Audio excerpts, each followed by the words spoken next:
Hey guys, how's it going and thanks for coming. I'm Nick, this is Real Life Money, and it's quite simple to subscribe. So this video we're going over a list of 30 things that in my opinion are dumb purchases that you shouldn't do. Now if you disagree with me, which you obviously can, at least explain why instead of just call me an idiot, explain it first. Then you can leave. These are also ways of how you could help being frugal, just because that's how I am. Number 1, driving out of your way to get gas. I'm putting this number, it's probably not the most important, but I put this number 1 because I think it's ridiculous. Just stay where you're going because you're wasting time and money if you go otherwhere. Number 2, I have to add just because holidays are coming around, and that's buying something just because it's on sale. Just because it's on sale doesn't mean that you have to buy it. Usually it's probably not as on sale as you think it is. Number 3, I might get some hate for, but that's quite alright. This is my opinion. I think getting a leased car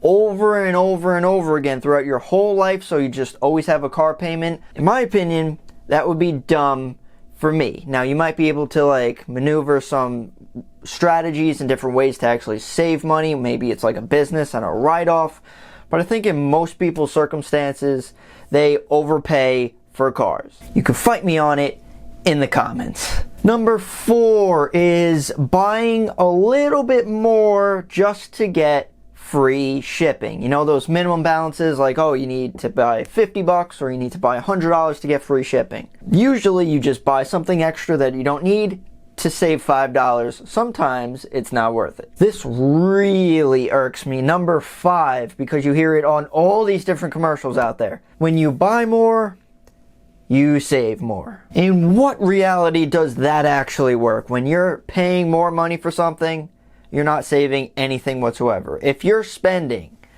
$40 instead of $50, you're not saving 10, you're spending 40. That's called mind control. Number 6 is buying low quality things that are important, that you like need. So these could be any types of items, but usually if you're using something every single day, normally if you get a higher quality, it will last you longer, so you don't have to replace it every, I don't know, couple months. Because when something's low quality, you might think you're saving money because it's cheaper up front, but then you have to keep replacing or repairing. Number 7 is buying warranties. Personally, it seems like we all overpay for warranties and insurance and all that stuff. You know, sometimes you have to because that's the law, interestingly enough. But most of the time you don't even use any of that stuff.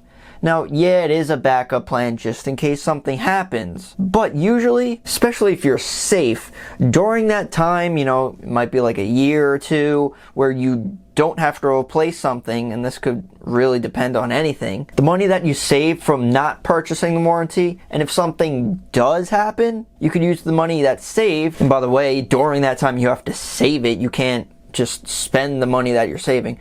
You save it up, and it would actually be cheaper than the warranty itself. Tread carefully with this one because you don't want to like put yourself in danger and financial struggle with this, but sometimes it simply doesn't make sense. Number 8, which I think a lot of younger people do, is upgrading or modifying your car. Putting a new exhaust or intake and all that fancy stuff. Now it's probably cool like the first month you have it, but after a while you will probably realize you kind of lost money on that. You will never get that back. And usually if you want to sell it down the road, no one wants what you did to the car. The fanciest thing I did was put LED strips by the headlights. They actually look pretty awesome, but then, you know, the sun baked them out and they just died. Number 9, we've all heard of it, using name brands, luxury brands, designer brands. Normally, there is something much cheaper that is probably better in quality. This could even go for certain cars. If you could put your ego away a little bit, do a little research, you could actually find something much better quality for cheaper than those other brands. Number 10, after hitting that like button, of course, which is paying just a boatload of money on concert tickets. Some people spend like thousands and thousands of dollars on concert tickets. Now, for me personally, I don't think that's a good idea, for me at least. I mean, there might be some people that you want to see and they're really popular. And of course, the more the popular person, the more expensive the tickets are. Fun fact, if you're actually into smaller, if you're into concerts, if you're into smaller bands, they're actually much cheaper. You could have just as much fun. Number 11, personally, I despise sports. That doesn't mean that they're bad or anything, but for me, I don't find any value in them. So when people spend hundreds or even thousands of dollars on sporting tickets or events, to me, that's a waste of money. Might be different for you, but to me, I mean, even if I were into sports, I'd probably watch it on TV. But I actually want to better my life, so I don't watch TV. Number 12 is paying extra for your insurance for no reason whatsoever. So before we talked about warranties, but this is when you're making like an actual choice, like what plan to have, or some plans have discounts that you don't even look at. Fun fact, if you go to like, usually it's held at like a library or something, you go to a driver's ed course and you get maybe like 10% off your insurance. So when you do like little things like that, it obviously adds up, and if you have no idea that this stuff exists, you're losing a lot of money in it. Even simply picking the wrong plan, it could be like a simple choice. You just don't know which one to pick. You might pick the more expensive one, and you're losing hundreds, if not thousands of dollars a year. Number 13 is actually very tricky, but overpaying for airline tickets. Airline tickets, their cost moves all over the place more than the stock market. I've learned the more inconvenient time you actually book the flight, the better the price. So usually maybe if it's like middle of the day where everyone's at work and you're shopping for a flight, you might be able to find something. I heard Tuesdays, possibly Thursdays, are one of the best times to buy. Definitely try to avoid weekends at all costs. That not only goes for buying the tickets, but also flying. Number 14, I go absolutely crazy for, and that's paying basically most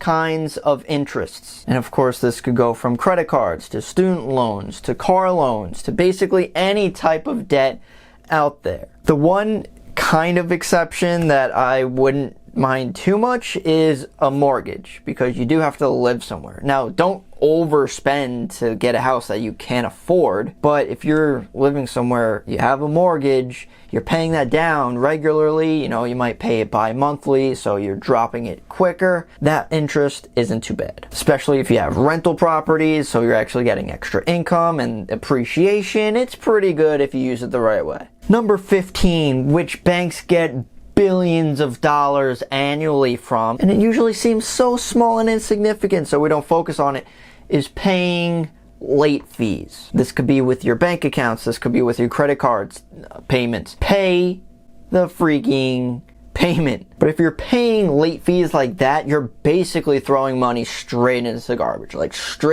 burning it, shredding it, exploding it. It's bad. Number 16 is kind of inspired because I just went to the dentist, is paying a lot for dental work when we could actually maintenance this throughout every single day. So instead of like having cavities and pulling out teeth all the time, which gets costly, if you do daily maintenance, like brushing your teeth, flossing your teeth, it's really simple, real cheap, and could be really quick to avoid those more expensive costs down the road. This could even be with our health too. Instead of like going through all these different diseases we might get if you go to a gym and actually work out, yeah, people might not like gym membership fees. However, if that's actually helping you in the long term, that's a good trade-off. Number 17, I wanted to throw in there just because it's a little unique and I've been through it before. But number 17 is paying for a chiropractor. Now, if your back is screwed up, by all means, go to the chiropractor. Don't screw around with that. But when people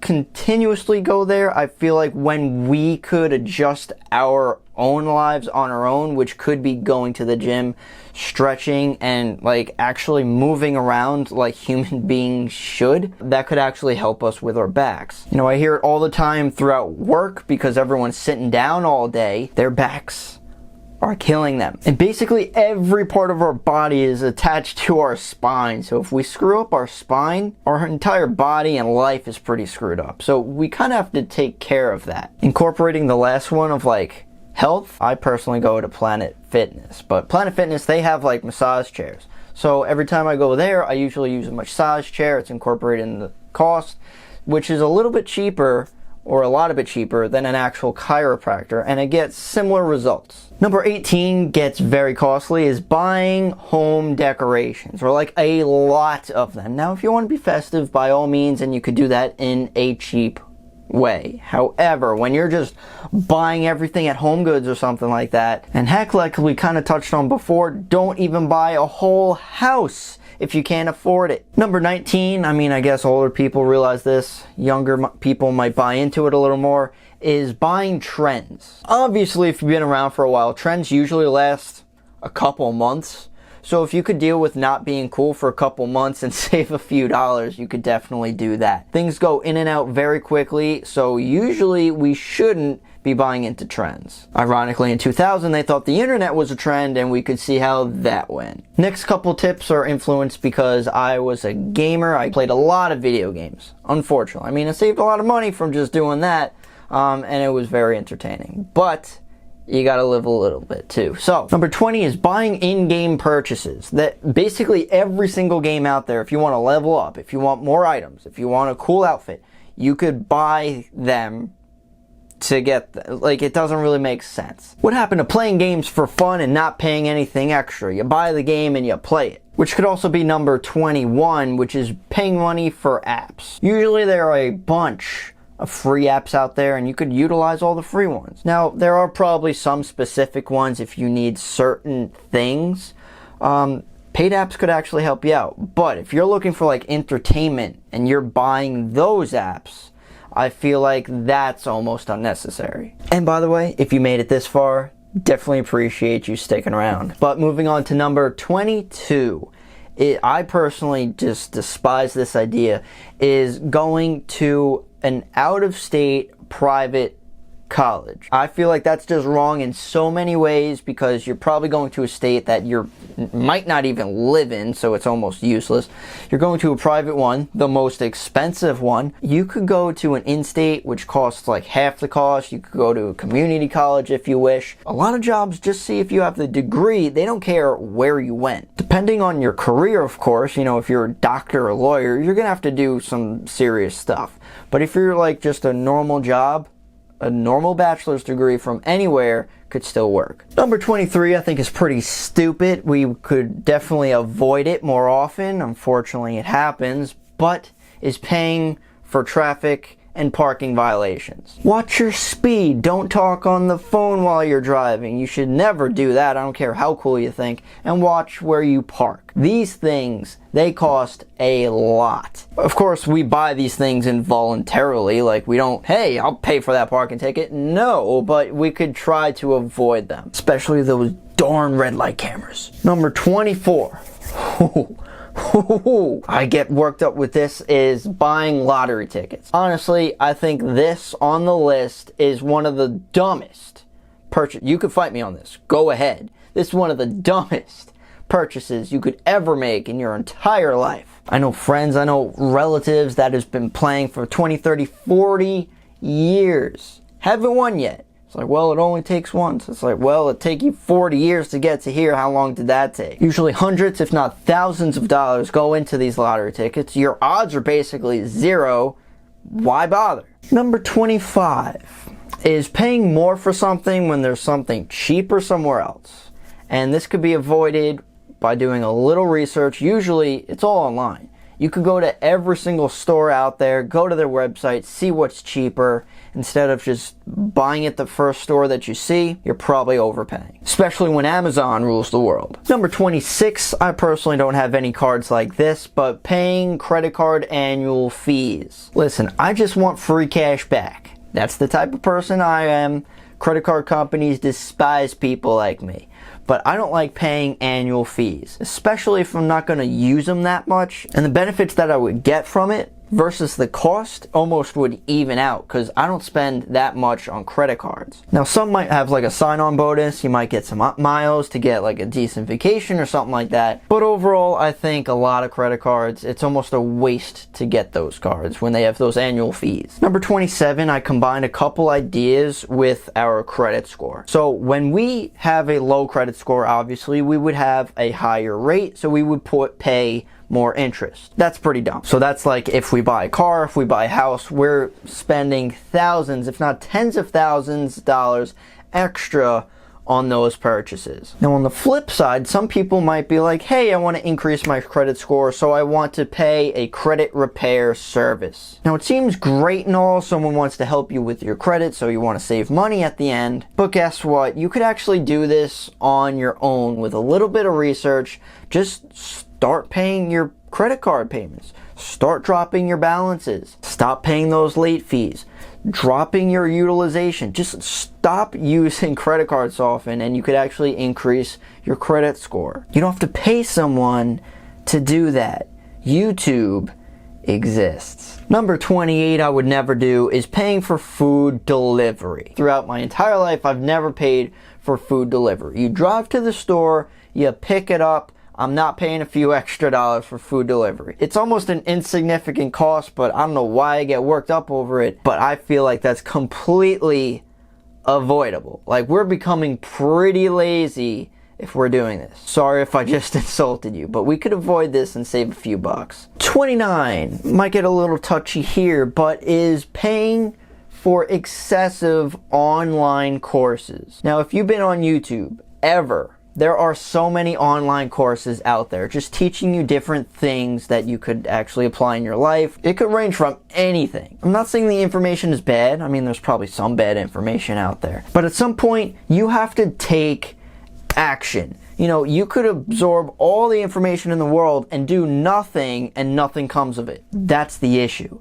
So when you're just continuously just buying courses and learning a lot, you know, that's not a bad thing, but you have to apply it at some point. Stop waiting for others to make it happen. You gotta make it happen. And since it's December, I have to leave it off with a holiday purchase.